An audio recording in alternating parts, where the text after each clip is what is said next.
What's up, friends and family? Welcome back to this episode of Ballers World Live. We have a special guest in studio with us, Moses, the creator of Money and Violence. What's good, people? What's How's good? it going, man? Thank you for coming in. Welcome. Thank you so much, man. I appreciate y'all having me. Yes, sir. You know, for those listening who may not know who you are, the show Money and Violence, can you give us a little background of what it is, who you are, how you came up with the idea? Sure. A little over 2 years ago, I woke up one morning, laying in bed, looking at the ceiling, just wondering, what's the next thing that I haven't done that I want to tackle, and I decided I wanted to put together a film project. Although I had never stepped foot behind a camera a day in my life, never directed, never acted.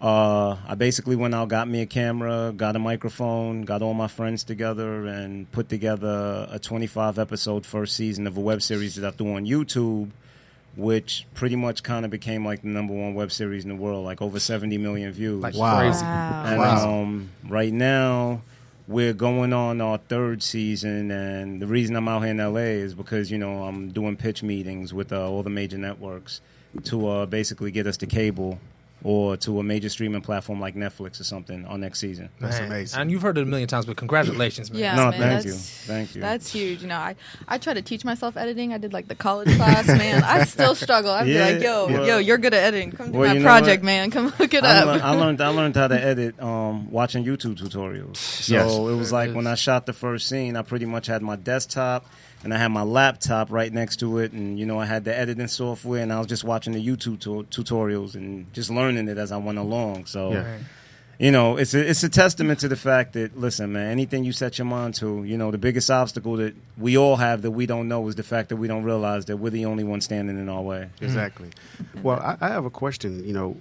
What inspired the project? Was it anything from your personal life, background, or experiences that inspired you to create this? Because this kind of has a similarity to The Wire, which I'm pretty sure you're told, but I think it's even better just looking at the highlights and what you're going into and some of the content I had an opportunity to see. It's funny you say that because a lot of people compare it to The Wire, and I think that that's because they're really looking at the show just on the surface. Correct. It's an urban drama, it's a crime drama.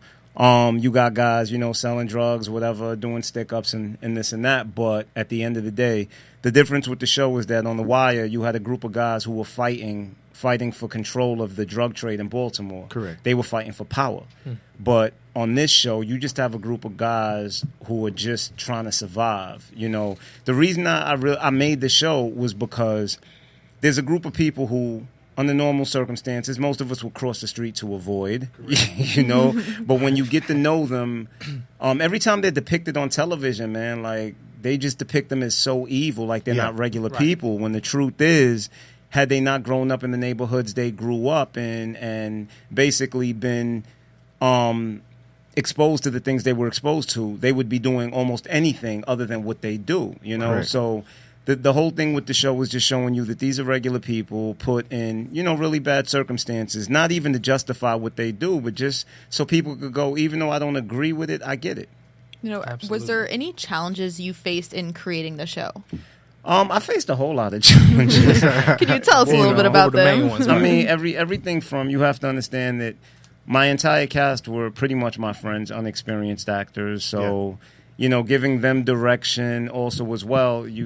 I did the entire series with one camera and one microphone, which I'm not too sure if you guys ever did production. Like, continuity, like, that's hell. You know what I mean? Because you shoot the scene the first time, and this guy's looking to the right, and the next time you're trying to edit, and he's looking to the left, and you got to find. That's like trying to ride a bike with one pedal. There you go. Exactly. Just to give our listeners and viewers an analogy, because I deal with editing and all that, so I understand what you're saying. With no legs. Yes. With no leg.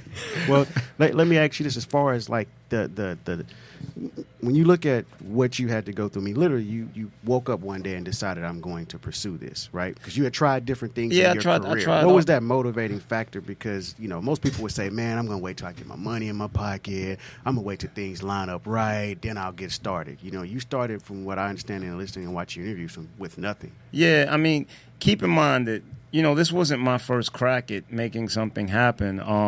I had wrote 2 novels, which I had never published. I was actually on the verge of about to self-publish my first novel when everything took off with this. So I figured, let me stick to what's working at the moment and really focus on this till it builds steady legs.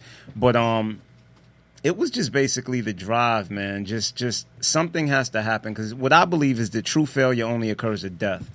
So I'd rather die trying than, die failing. So it was just, this is the next thing I want to try my hand at. Hope is the fuel that drives us to keep living and to keep going day after day. So, and if this didn't work, it would have been on to the next thing. Yeah, that's great. And my question, do you have any specific words of inspiration for aspiring directors or people who feel themselves a little lost, maybe have a story to tell, and how you got started and got directed? Yeah, the best advice that I could give is never underestimate how amazing a resource the internet is. And when I say that, I mean everything from Google to YouTube. I mean, you can learn almost anything, Yep. Next week, I got an open heart surgery scheduled because, I learned how to do open heart. No, I'm just, but seriously, though, never underestimate the power of the internet, man. You put anything into that search engine and you can basically learn every and anything. It all that's required is for you to believe in yourself and for you to actually take the time to pay attention. Yeah. So don't underestimate that in anything you want to do, man. Just, have the heart to go out there and do it, man, because tomorrow you'll be better than you were at it today. Well, I'm motivated right now, guys. I'm about to go sign up for a marathon, go chase my dreams. And I can tell by your accent you're from California, right? So so all day. Brooklyn. So with those roots, a lot of these stories, they feel like they have there's some true aspect behind them. Did you pull a lot from personal experience or from stories around you for your content, or is this just your creativity? I always say that Money and Violence is not a true story, but it's based on reality. Yeah. And even though I'm from Brooklyn, New York, I'm not arrogant enough to claim the struggle for us. The struggle is something that's worldwide. People go through what we go through everywhere, man, in every hood. And it doesn't even just have to be the hood. Anybody that's going through struggle, anybody that's going through hard times, that's man, right. I think that that's what made people relate to the show, was because these characters are just so realistic, man.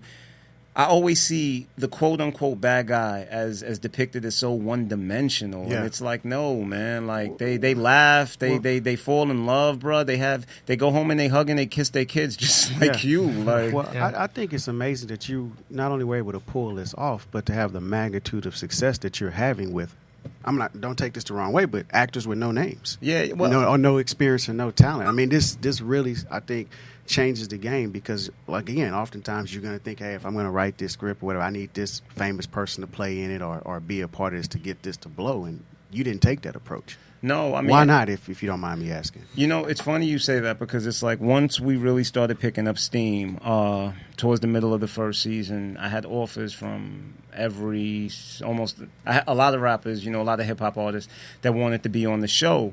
And I didn't do it for two reasons. Yeah. For one, I wanted the show to gain its notoriety for itself. I didn't want Money and Violence, as soon as it picked up steam, to be known as, oh, did you see the show that such and such is on? That's one thing Correct. I didn't Definitely. want. Correct. And so was so-and-so. Yeah, and another thing, being that the actors were unknowns, it made it kind of feel like you were watching reality. Correct.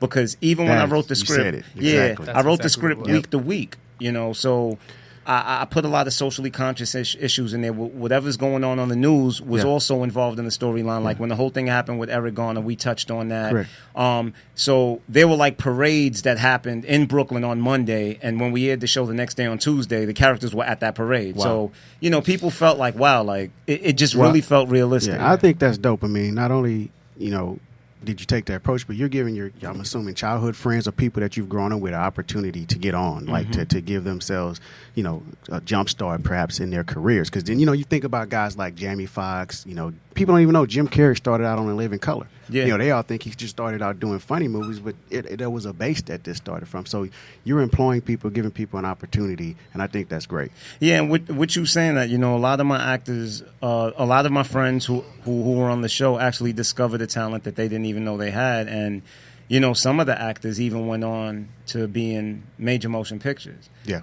So it definitely opened up a lane and opportunities for all of them. And, like I told them, I said, listen, use the platform, springboard it, and more than just acting, whatever it is that you may be interested in doing, like use that, to catapult yourself and to get where it is that you want to go.